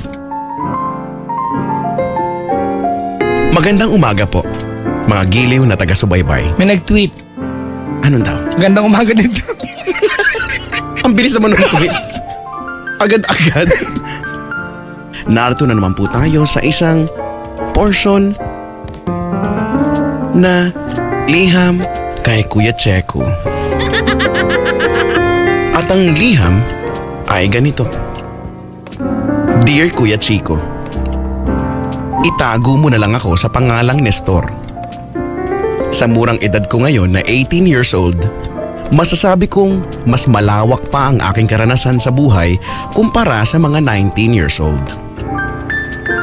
Noong 4 years old ako, ay nagtrabaho na ako bilang magbobote para masuportahan ang pagpasok ko sa daycare center. At hanggang ngayon, ay nasa kolehiyo na ako, sariling kayod pa rin ako para sa tuition fee ko. Madami na ako napasukang trabaho. Nandyan na ang pagiging karpintero, masahista, kargador, event organizer at mascot. Pero masasabi kong ang trabaho ko ngayon ang pinaka nagustuhan ko. Isa ako ngayong manghuhula sa Quiapo. Sa umaga ay pumapasok ako sa school at sa gabi naman ay dumidiretso na ako sa Quiapo. Masaya ako sa trabaho ko ngayon dahil wala akong boss. Hawak ko ang oras ko at pag ayaw kong pumasok, pwede. Isang cold summer night, tahimik akong nanguhula sa pwesto ko sa Quiapo nang biglang may tumambling papunta sa pwesto ko. Bakit tumbling? Hindi ko alam at hindi ako tinatanong. Nagpakilala siya bilang si Waldo. Isang matabang lalaki na mukhang... Tumbling yung mataba? Napaka-judgmental mo! Bakit hindi pwede? Tinatanong ko lang eh. Hindi ba pwede? Sabi isang matabang lalaki na mukhang kontrabida pero adorable. Hinihingian niya ako ng tong. Kung ayaw ko daw mawala ng pwesto sa Quiapo, kailangan ko daw magbigay ng 12 pesos sa bawat customer na magpapahula sa akin. 12%? Kinenta ko ang lahat. Normal na 5 hanggang 7 na customer ang nagpapahula sa akin araw-araw. At sa 12 pesos kada customer, 60 pesos hanggang lagpas 60 pesos ang ibibigay kong tong araw-araw. Hindi mo lang kinimenta naman. Tama naman. Tama na. Akala ko 60 pesos. Bullshit ako dun. Tama naman eh. Halos 21,900 pesos yun sa loob ng isang taon. Dagdag pangkain ko na yun. Pangbili ko na ng bagong uniform yun. At maraming iced green tea latte na din yun. Kaya tumanggi ako kay Waldo. Tumawad ako na baka pwedeng 11 pesos na lang ang ibigay ko per customer na magpapahula. Pero naging mahigpit si Waldo. At sinabi niyang hanggang 11.50 pesos lang daw ang tawad. May bargaining. Inis. Dahil hindi kami magkasundo ni Waldo, kinapitan niya ang kwelyo ng sando ko. Well, yun na. At pinitik niya ako sa balikat. Sa susunod daw na magmatigas ako, hindi lang daw yun ang aabutin ko. Nanginginig ako sa takot na tumakbo at iniwan ko ang customer ko noon kahit hindi ko pa siya tapos hulaan. 4 na araw ang nakalipas mula nang huling punta ko sa Quiapo. Pagkatasweets yun. At iniisip ko kung papayag na lang ba ako sa hinihinging 11.50 pesos na tong dahil masakit pumitik si Waldo. Hindi ko naman alam Kaya sa sweet. Hindi ko naman alam kung kanino ko pwedeng humingi ng tulong. Dapat sinabi niya, just give me alone. Gusto ko sanang magsumbong sa Tulfo Brothers. Kaso hindi ko alam ang number nila. Kung pwede, Kuya Chico, ay ikaw na lang maghanap ng number nila sa Google. Dahil hindi ko talaga makita. Kahit email address lang ng Tulfo Brothers, okay na. Sana ay mapadala mo ang contact number ng Tulfo Brothers sa akin bago umalis yung customer na iniwan ko sa Quiapo para matapos ko na ang panguhula sa kanya at makuha ko ang bayad niya. Lubos na gumagalang, Nestor. At yan po ang liham kay Kuya Chico. Kawawa naman yung customer na Chico. Kawawa naman ang customer na naiwan. Pero hayaan mo, gagawin namin ang lahat para makuha ang number ng Tulfo Brothers. Balikan mo na ang customer mo. At ano naman ang masasabi mo sa sulat natin ngayong umaga? Kailan mo pinadala yan? Ha? Kailan pinadala? Hindi ko alam kung wala naman date eh. Basta tanggap lang ako ng tanggap. Kawawa naman yung ano. Naiwan doon, umulan kahapon. Uy. Pero nabasa ko na to kahapon.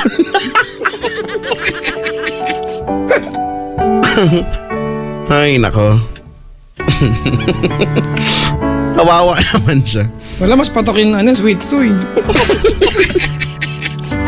Sumakit na ulo ko. Ayoko nang... Sakit nga ng noo ko ngayon eh. Ayoko nang tumawa. Pagbigyan niyo na ako ngayon. Ayoko. Pagliham kay Kuya Checo.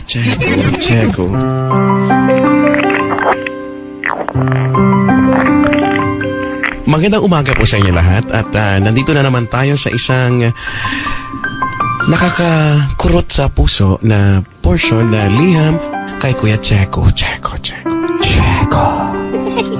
Liham. Ang sabi sa sulat, Dear Kuya Chico, itago mo na lang ako sa pangalang Kenny. Isa akong HRM student. Kinuha ko ang kurso na ito dahil magaling ako magluto ng breakfast. Matataas ang grade ko sa lahat ng subjects ko at akala ko ay magiging mataas din ang grade ko sa foreign language class namin na nagtuturo ng Japanese. Akala ko nung una ay magiging madali para sa aking matuto ng Japanese dahil mahilig naman akong manood ng Japanese shows tulad ng Dragon Ball Z, Shider, Slam Dunk, Voltes 5 at Takeshi's Castle. Pero nagkamali ako, Kuya Chico. Naghalog na yun eh. Nagkamali. Hindi ko alam. Sorry, nagbapar ako dun ah. Kulit na babae, no? Napamain tuloy. Unang naging malinaw sa akin na wala pala akong alam sa Japanese noong unang exam namin sa foreign language. Pinasulat kami ng teacher namin ng 5 Japanese words at ilagay daw namin sa tabi nito ang ibig sabihin nito sa English. Wala akong maalala sa mga napag-aralan namin kaya umasa na lang ako sa mga natutunan ko sa mga napapanood kong Japanese show. Sinimulan ko mag-isip. Ang una kong sinulat ay ang madalas kong marinig sa Slam Dunk. Rebondo. Na ang ibig sabihin ay rebound. Anong connect? Pag girlfriend ko to, iwanan ko sa mall. Makikipagtaguan ako, umuwi na pala ako talog.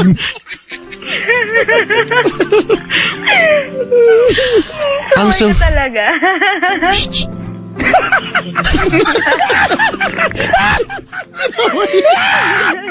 Gusto ko yung sensit ko.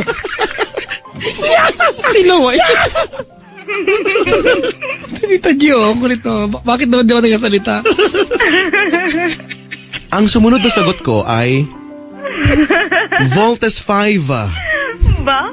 Na ibig sabihin ay Voltes 5.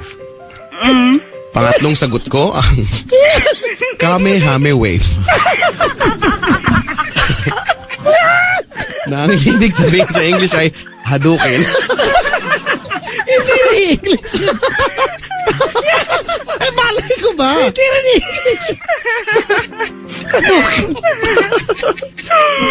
Thank you talaga. Napasaya niya talaga. Hindi para sa'yo. Ito tumigil ka. Hey.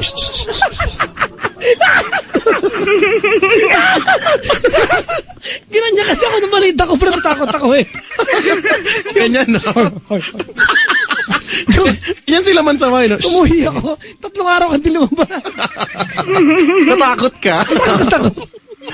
Usually, yan yung mga masusungit, di ba? Diba? Lalabas sila, hey. Parang kang aso. Akala mo aso ka? Parang wala kang pagkatao. Tapos gagatawa ng tao. Ang pang-apat kong sagot ay Iggy, na ang ibig sabihin ay Attack Master Takeshi. Wait lang, Chico. Ha? Bumulok yung kami sa mga bisita.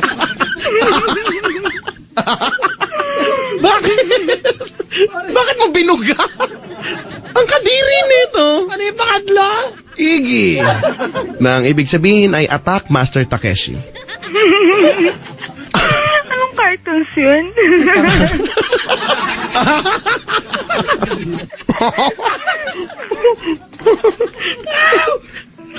Right tam na eh. Sorry ha. Naubo na ako. Hindi ka. Nabugahan ko yung mga mukha ng bisita. Yeah, kadiri. Mahal naman nila ako, okay na yan. Punasan niyo na. Mabango naman yan. Hindi, kape eh. At ang huli kong sagot, nag-shift agad. At ang huli kong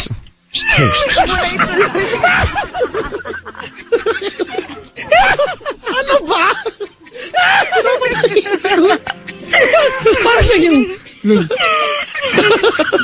Parang yung pausang pakalat ka. Parang yung ano mo. Oh. Ay, nako. At ang huli kong sagot ay Babilos. Nakaharap ako magkaroon ng balita ko. Na ang ibig sabihin ay come here airplane. Lahat ng kaklase ko ay pasado sa exam. Ako lang ang nakakuha ng 0.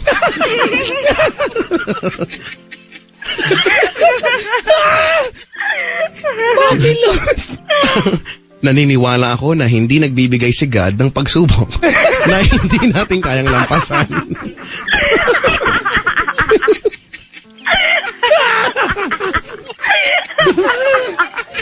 Hoy! Ay, pati siga dinamay mo. Hey.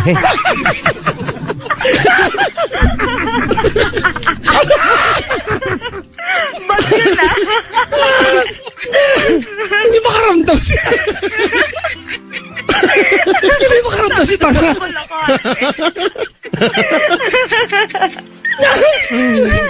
Okay lang siya. Masaya nga siya. Anong gagawin natin sa buhay natin? Parang sa mga eh. Babilos, come here airplane. Babilos. Slam dunk. Ops, tama na. Ops. Taray, no? Sana si God na lang ang naging teacher ko. Ang bad mo. Kung alam ko lang na hindi pala ako matututo ng Japanese sa kakapanood ng Japanese show, sana ay nakinig na lang ako ng J-pop. Yun. Japanese pop. Parang manga, gano'n. May K-pop, may J-pop. Hindi nga. Nauso yan for quite some time pero hindi sumikat. Diba? Yung K-pop yung in-embrace ng Pinoy, yung J-pop hindi masyado. Kailan nauso yun?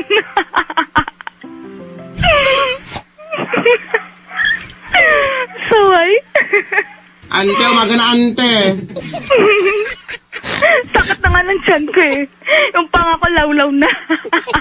Ano pa yung lawlaw?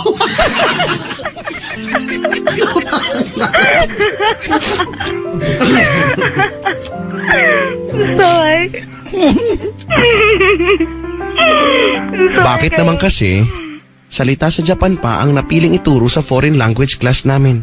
Sana salita na lang sa Australia, o kaya salita sa United Kingdom, o kaya salita sa Amerika, o kaya salita sa New York, o kaya salita sa Antipolo. Sa loob.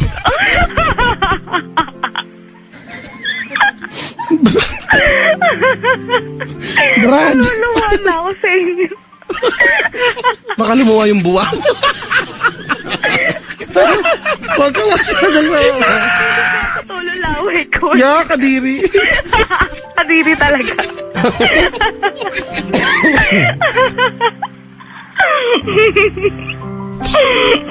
Wala. Tapos, Sa loob ng 2 linggo, Hoy! Right up na eh! hindi na siya May babae na eh! ano yun, Papa Jack? Bakit ka? Ano yun? Bakit baliw ka? Sa loob ng 2 linggo. Ay lang salita. Sa loob ng 2 linggo.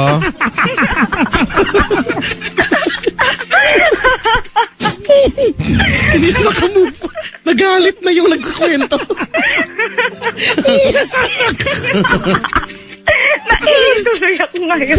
Ya, kadiri na ihi daw siya. Naiiyak ako. Ang baboy nito. Yak! Ang sakit ng panga ko. Nasa pa nga umihi? Lawlaw na yan ang panga ko. Baka mami may iba pang lawlaw dyan, oy. Malamang meron na ihi eh. Promise, babalik ako. Ops! Hindi ka lang ha. Stop mo muna yan.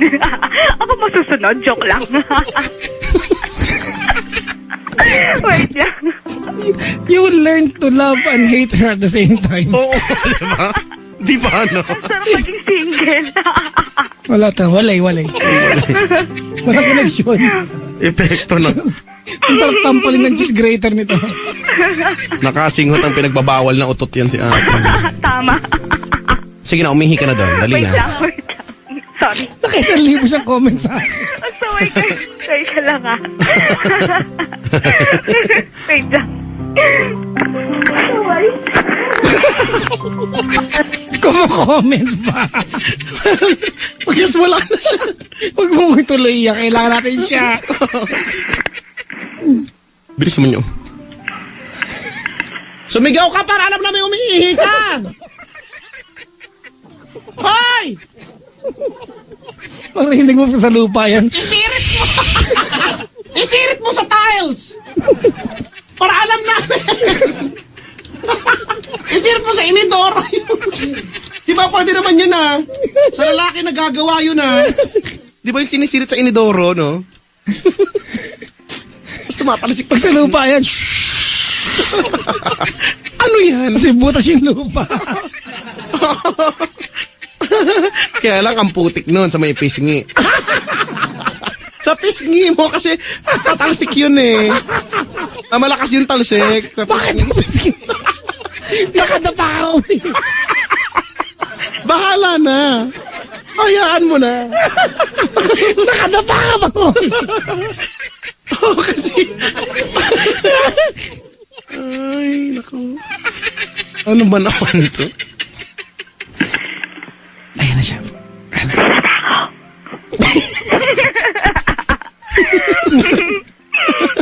Kaya love na love ko kayo eh. Sobrang saya ko talaga. Oh, sa loob ng 2 linggo. Talaga. Hindi na tayo matama. Ay, hindi makamove on. Ba't ba kasi papadyak? Naalala mo yung auntie mo? Ano? Naalala mo yung tsahin mo, ganyan mag... Tapos ka na, chika lang ako. Hindi pa ba? Ang kulit yung dalawa. Please. Nadamay pa ako. Susukakain ko na yan. Please naman, gusto ko pa. Serang prag. Yung totoo, DJ ako. Malay mo maging DJ ka nga. Hindi, joke lang po. Sobrang saya ko, promise. Tatapusin na yung kwento niya. Dali na, kwento na. Natuyo na ang dagat. Kailan? Bumuka na ang lupa. Tumulog kumidlat, umapoy sa buka ng lupa. Sa loob ng 2 linggo, wala na akong kinain kundi ramen at sushi. Social. Pero hindi pa rin ako natutong magsalita ng Japanese. Sinubukan ko na din gumamit ng chopstick sa pagkain para lang matuto ng Japanese. Kahit sabaw, ginamitan ko na ng chopsticks pero wala pa rin. Ngayon ay may naisip akong paraan na sa tingin ko ay siguradong matututo na akong mag-Japanese. May isa lang akong katanungan, Kuya Chico. Saan ba nakakabili ng lampin na ginagamit ng mga sumo wrestler?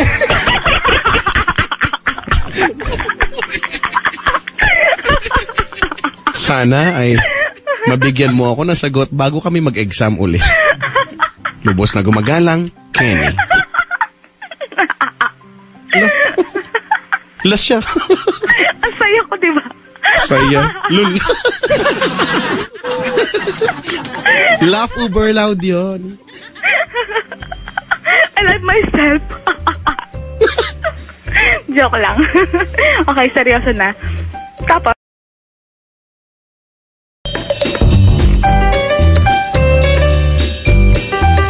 mga gili kong taga-subaybay. Subaybay. Dumako na naman po tayo sa walang kakwenta-kwentang parte ng ating programa. Programa. Pero ang pinaka-exciting sa lahat ay ang parteng ito. Inaantay ng lola mo, nagkarayuma na nandyan pa. Ito na po mga kaibigan, ang liham kay Kuya Checo.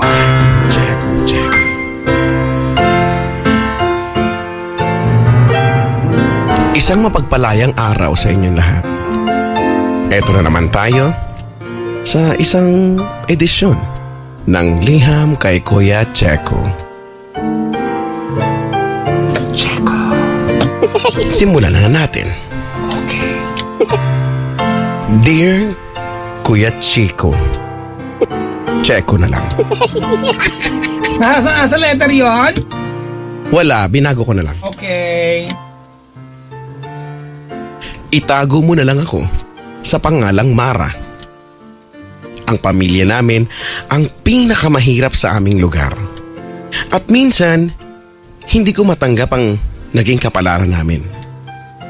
Bakit kaya kung sino pa ang mahirap, siya pang lalong pinahihirapan? Halos lahat ng kapitbahay namin sa barangay Forbes Park ay alam ang aming katayuan. Saan nakatira? Barangay Forbes Park. Pinakamahirap yan. Sa Purok na yan, Brad. Milyonaryo yan, Brad. Minsan nga ay iniisip ko ngang maging working student para sa pamilya ko. Pero nakakatamad. Humingi ako ng dagdag na sa allowance kay ama, pero sapat na daw ang 15,000 pesos per week. Hindi niya alam na at least twice a week dapat mag-shopping. Kahit sa Hong Kong lang. Natuto din akong pagkasyahin ng 15,000 sa loob ng 7 araw. Pero hindi siya naging madali. Brad. Po? Nahihirap na ako, Brad. Sabi sa'yo. Kaya may disclaimer. Bablade din ko yan. Dahil sa kalagayan namin, kinakailangang magtayo ng 3 negosyo ni ama. At naiintindihan ko na minsan ay mainit ang ulo niya pagdating sa bahay. Ngunit hindi ko inaasahan na sarili kong ama ang magdudulot ng matinding hinanakit sa akin. Linggo nun. At magsha-shopping ako with all my single ladies. Kasalukuyang kumakain ako ng frozen yogurt. Bullshit na ako, Brad. Nang maalala ko na maxed out na pala ang credit card ko. Ang hirap talagang maging mahirap, Kuya Chico. Ano ang kinalaman ng frozen yogurt? Sa kwentong yon? Hindi ko alam. Siguro favorite niya yun. Dali-dali akong tumakbo papunta sa kwarto ni ama para humingi ng money. Habang tumatakbo ako papunta sa kwarto niya, naalala ko na nag-golf nga pala si ama tuwing linggo. Pero sana, hindi pa siya nakakaalis. Makaraan ng 20 minutes, narating ko din ang kwarto ni ama. Brad, ang laki ng kwarto, Brad. 20 minutes. Isang ano na yan Isang street na yan. Nakita ko ang golf bag niya kaya natuwa ako. Ibig sabihin ay hindi pa siya nakakaalis.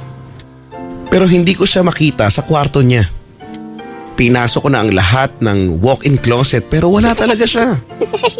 Nang palabas na ako ng kwarto niya, may narinig akong humahagik-gik.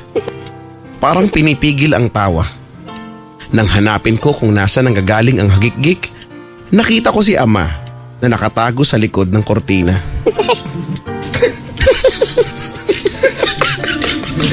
Medyo adik yung tatay. Andyan ka lang pala eh. Okay na sana yung pamilya nito eh. Andyan ka lang pala eh. Ang naiinis na sabi ko sa kanya. Sinabi niya sa akin na nagtago siya dahil alam niya na max out na ang credit card ko at alam niya na hihingi ako ng money. Akala siguro niya makakaisa siya. Sinabi ko kay ama na kahit 8,000 lang ay okay nang pang shopping. Titipirin ko na lang. Pagkatapos ng matagal na diskusyon ay binigyan din niya ako ng money. Naisip ko na magandang oportunidad na din yon para sabihin sa kanya na napag-usapan namin ng best friend ko na magbakasyon sa Paris. Wow, sorry, sa Paris pala. Sa Paris. Pagdating ng summer. Binanggit ko kay ama ang plano namin ng best friend ko pero naging malupit si ama. Sinabi niya na okay lang basta pag-ipunan ko daw. Nakabukas yung headphone mo? Hindi, may nagtataka nga ako bakit ganun eh. Kala ko sa'yo eh. Sa'yo ba yan? Sa'yo yan eh. Hindi sa akin. Wala, o tingin mo na wala na. Hindi ko alam ano kaya meron. Weird. Anyway, nabigla ako sa sinabi ni ama. Pag-ipunan? Alam kong mahirap kami. Pero nun ko lang nasabi sa sarili ko na kawawa naman ako. Umapila ako kay ama, ngunit hindi daw talaga siya magbibigay para matuto daw ako. Akala ko ay hanggang doon na lang ang kalupitan na matatanggap ko nung araw na yon. Pero nagulat ako nang sabihin ni ama na bakit hindi mo na lang ibenta yung kotse mo anak? Kinukurot ko ang sarili ko para magising ako. At umaasa na isang bangungot lang ang lahat. Pero totoo talaga ang mga pangyayari. Ang sarili kong ama, ang sarili kong dugot laman na inaasahan ko makakaintindi sa akin, ang siya pang nagsabi ng masasakit na salita sa akin. Matagal kong pinag-isipan ang sinabi ni ama. At ngayon na malapit na ang summer, matagal na yung sulat. Wala na akong ibang magagawa kundi ibenta ang kotse ko. Sabi nga nila, kapit sa patalim na. Nabuisit ako sa part. May isang bagay lang na gumugulo sa utak ko. At sana ay mabigyan mo ako ng karapat-dapat na payo. Aling kotse ko ba ang ibebenta ko? Yung apple green, burgundy o yung pink? Lubos na gumagalang, Mara. Hindi ako magre-react ha. Ang hirap talagang maging mahirap ano. Ay kung sampaling ka. Sana ay magising ka. Halika rito. Ang hirap malagay sa sitwasyon mo. Hindi ko kaya. Yun lang ang masasabi ko. Kung kayo po ay may liham para kay Kuya Checo, ay ipadala lamang sa email address na chicoloco.yesfm@gmail.com. Inuulit ko po. Chicoloco, CHICOLOCO as in tuldok, dudot, ganyan. YES. Kailangan paliwanag. Baka kasi mami i-spell nila yung dot eh. chicoloco.yesfm YESFM yung letter A na may parang angel, gano'n. Pretzel.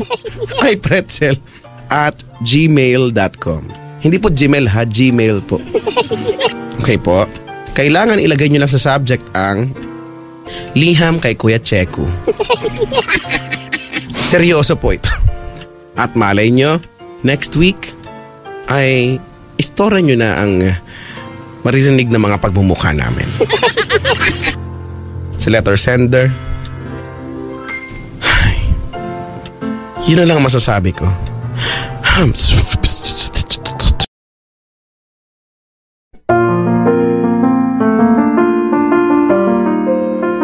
Mga gili kong taga-subaybay. Yun na naman siya. Isa na naman. Unang kontrahin. Sige, sorry. Isa na namang edisyon ng Liham kay Kuya Checo. Parang indang na siya. Ang ating ibibigay sa inyo. Ito'y Liham. Ito'y Liham ni Trixie. Huwag ka kasi. Ito na nga.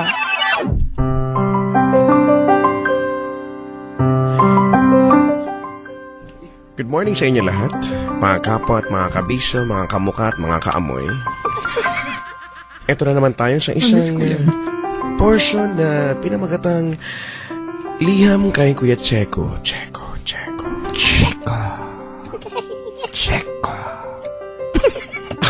Parang toko.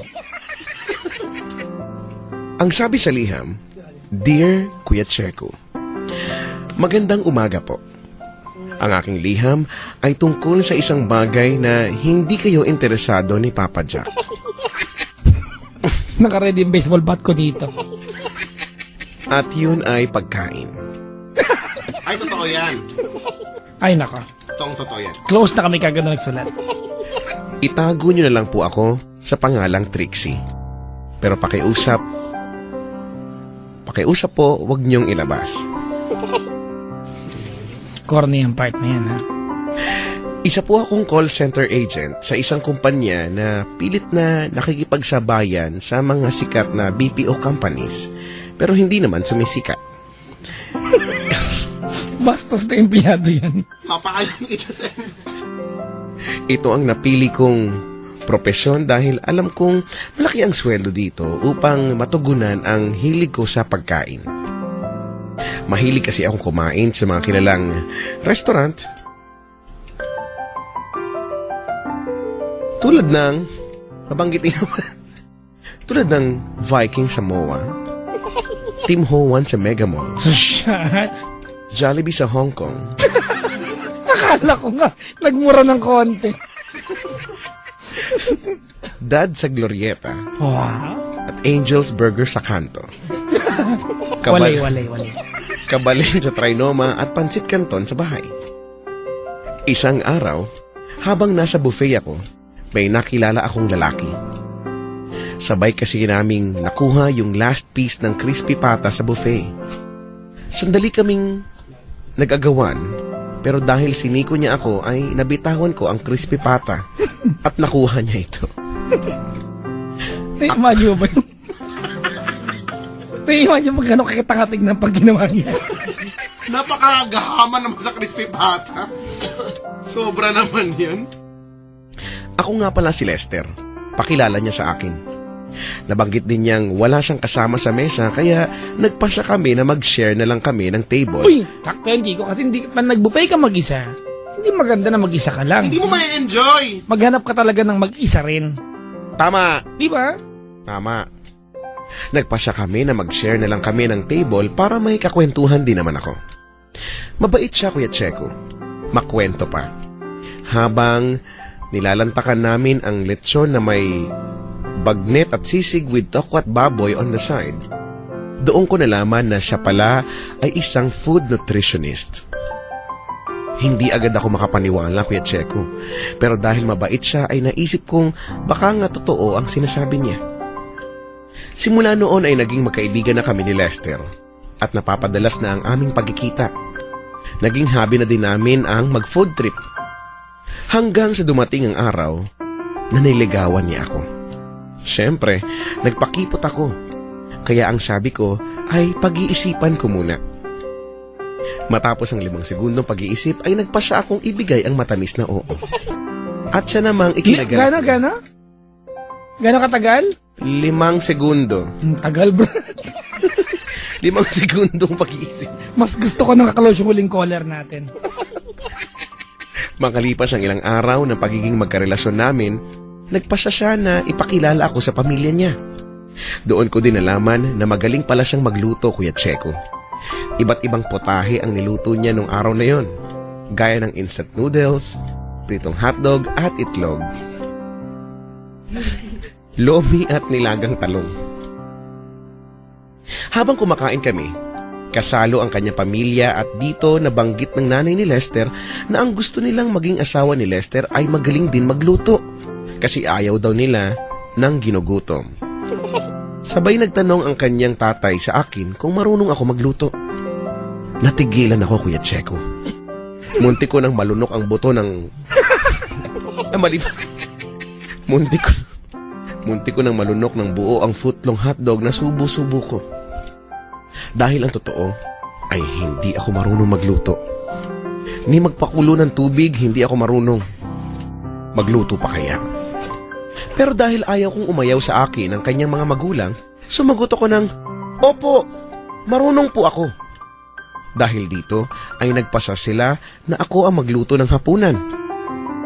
Gusto daw nila ng brown rice, Bicol Express at banana Q. Parang medyo nakakagutom na ito. Nawala ang kutob ko dahil alam kong pwede akong mag-research ng recipe sa internet gamit ang cellphone ko. Ngunit nagimbal ako sa nalaman ko. Walang signal ng cellphone sa bahay ni Lester. Hindi ako makalabas ng kusina, Kuya Checo. Ano kaya patatunguhan nito? Hindi ko alam ang gagawin ko. Naiinip na ako sa kwento. Sinubukan kong tingnan ang mga sangkap sa pagluluto na nasa hapag pero hindi ko alam kung paano magsisimula. Kaya ang aking katanungan ay paano ba magluto ng brown rice? Bubuhusan ko ba ng 2 bote ng toyo ang bigas para maging brown? Kailangan bang maging oragon ako para makagawa ng Bicol Express? At yung banana Q?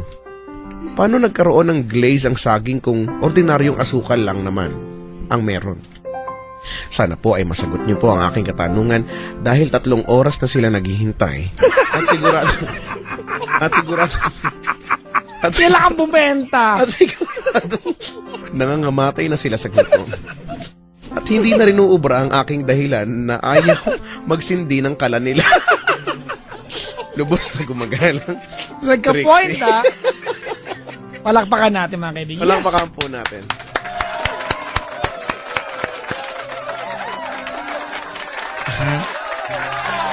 Nandito yung gumawa ng sulat, mga kaibigan. Ibaban namin to. Threat to sa career namin. Nandiyan, pakipicture tapos pakilagay dito yung mukha. Ay, nako. Sagutin mo ngayon yan. Well, mahirap talaga magluto kung wala kang recipe. At mas mahirap na wala kang recipe dahil walang signal ang cellphone mo. Pero pasasaan ba at magiging okay din yan? Tiwala lang, puso lang. Yan. Laging ganun. Yan ang liham kay Kuya Checo. Nagutom ako, Brad. Nagutom.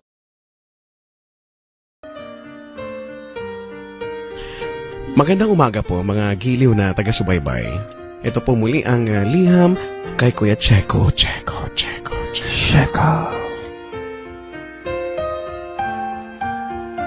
Magandang gabi sa inyo, Papa Jack at Chico Loco. Ako nga pala si Gardo, 26 years old, isa po akong sundalo. Halos lahat ng giyera ay nasabakan ko na pero sinasabi ng mga kasabahan kong sundalo na duwag daw ako. Dahil tuwing may labanang nagaganap ay tulog ako sa kampo. Ang sabi ko naman ay isang katapangan ng pinapakita ko sa bawat laban. Dahil kahit may mga tumilapo na mga bomba sa tabi ko ay di ko pinapansin. Napagkaisahan ako ng aking mga kasama at napagdesisyonan nila na alisin ako sa aming grupo. Ako naman, okay lang, ano namang babalikan ko. Ano? Okay lang. Ano naman, babalik ako ng mas matapang at para lalong tumapang ay tinungo ko agad ang aking lolo na si Brando. Kaya't nagmamakaawa ako kay Lolo kung paano maging siga at paano mas lalong tumapang. Sabi ni Lolo Brando ay maghubad daw ako at dalhin ng lubid at plastic. Pumunta kami ng bundok pagpatak ng 10:52 p.m. At tinali ako ni Lolo sa puno nang nakahubad. Gamit ang lubid, At tinanong ni Lolo kung mas tumapang ako. Pero walang nangyari. At kinuha ni Lolo ang plastic kung dala at umalis saglit si Lolo at tinanong ulit ako. Ang sabi ko, wala pa rin nangyayari. At biglang bumalik si Lolo, dala ang plastic na may kung anong laman. Paano niya natanong, umalis pala? Hindi ko alam. Akala ko pagkain. Kaya excited ako dahil baka subuan ako ni Lolo at ang sweet noon. Say. Parang tayo yan, brad. Sa hindi inaasahang pangyayari ay ipinahid ni Lolo sa ilong ko ang dala niya. Munti ko nang patayin si Lolo. Dahil tayo pala pinahid niya sa ilong. Ayun. Tumambay sa ilong ko at sabi ni Lolo, Apo, matapang ka na ba? Ang sinigaw ko, Lolo, pag nakalis ako dito, papatayin kita. At ayun, sabi ni Lolo, di ngayon, mas tumapang ka na. Umaga na ako nakaalis sa pagkakatali. Umalis ako ng probinsya at ang tanga ng Lolo. Feeling ko ang tapang ko na. At parang lahat ng dadaan ay gusto ko ng kursanadahan. At sa pagsakay ko ng jeep ay walang gustong sumabay sa akin. Kaya umanda ng jeep na ako lang at ang driver ang laman. Tinanong ako ng driver kung nagmamadali ako. Sabi ko, oo. Kasi may ipapasa akong importanteng form sa headquarters. Sabi ng driver, ganun ba? Sige, papagasolina lang ako. Munti ko na sagasahan ng driver. Buti, walang gasolina. Kaya pinagmumura ko na lang siya.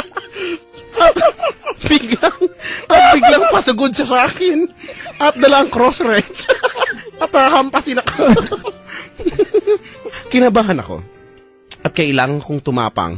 Anong gagawin ko? Walang tae ng kalabaw. Kasi dun siya tumapang. Sana ay mapayuhan niyo ako. Dahil 21 driver ang nakabang sa akin. Ang lahat may dalang tubo. Payuhan niyo po ako dahil papalapit na sila. Ala, baka mabutan ka. Ay, tweety ko. Tayo sa heart. At yan po ang liham kay Kuya Checo. Ang hirap. Wala pagkakadugtong ko. Di ba? Napansin mo ba? Nahirapan ako. Ay, naku. Walang pagkakadugtong yung kwento. Parang tanga, walang pinaglalaban. Na bad trip lang tayo lahat.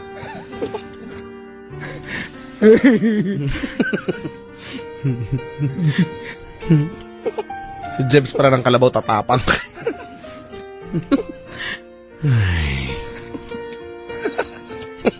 Sobrang tapang, gusto yung kurusan na dahil lang. Makakasalubong.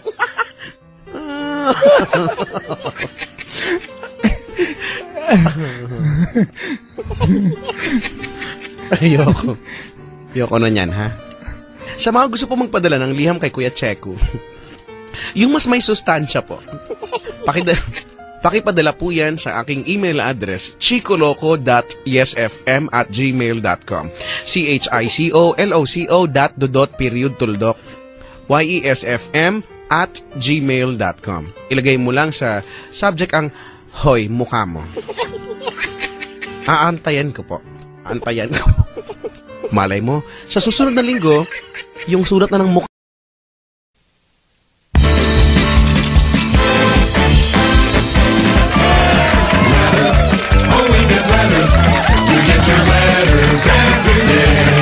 Mga kaibigan, welcome sa pinakabagong game show ng bayan kung saan walang contestant, walang contest at walang premyo. Welcome sa ating portion na pinamagatang ang liham kay Kuya Checo!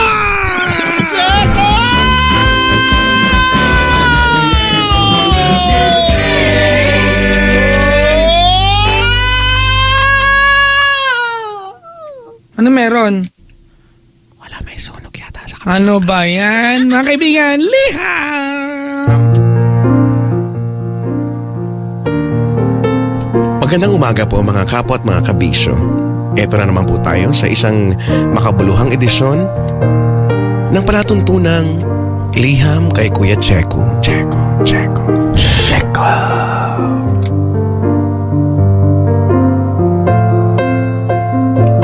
Dear Kuya Checo, Rattlesnake. ako po si Mark, 22 years old, at may kapatid po ako. Siya si Mike, 18 years old. Mga bata pa lang kami ay nakitaan na siya ng angking katangahan.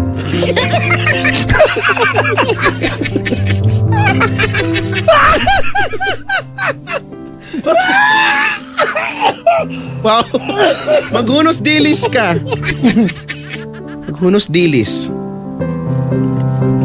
Naaalala ko pa noong gumawa kami ng tirador. Nagpunta kami sa gubat at nagulat ako nang may kung anong masakit na tumama sa aking tenga. Aray!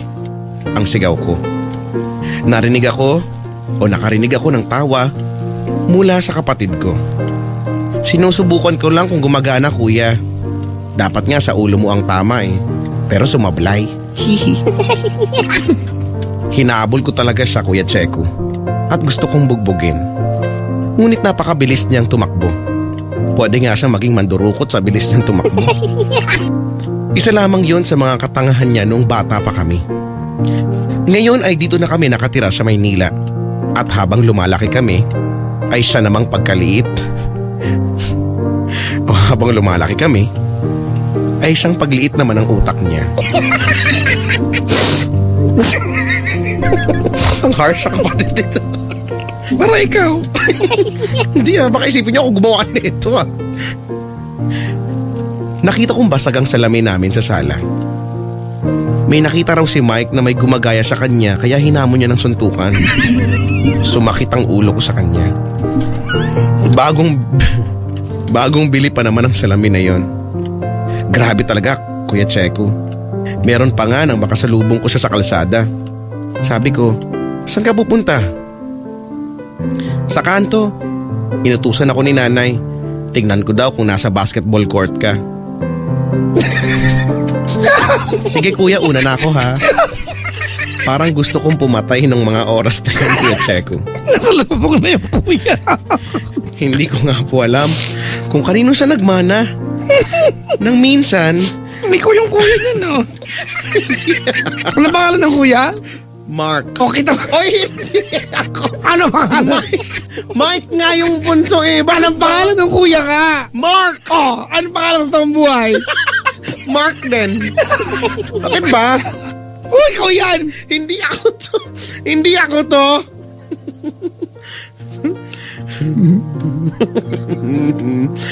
Nang minsan ay may inutos ako sa kanya. Umaasa ako na baka nagkalaman na ang utak niya. Mike, etong 5 piso. Bumili ka ng isang case ng beer. Sabi niya, sige kuya.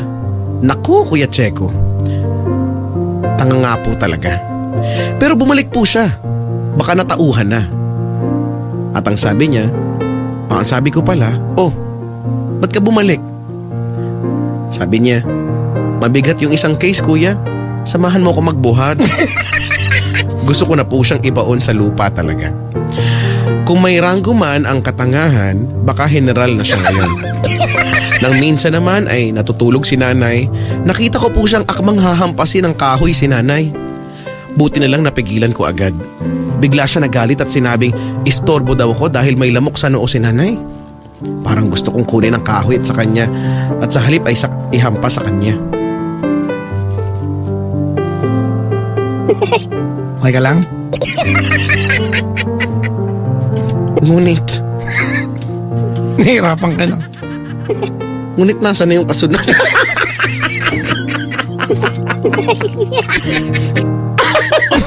Nasa na yung kasunod? Ano ba? Nasa na yung kasunod? Ay, ito. Sa school nga ay sumuko na rin ang mga teacher niya. Pag tinatanong siya ng kanyang guro kung sino si Jose Rizal, sumasagot po siya na baka daw nasa kabilang section dahil hindi niya ito kakilala.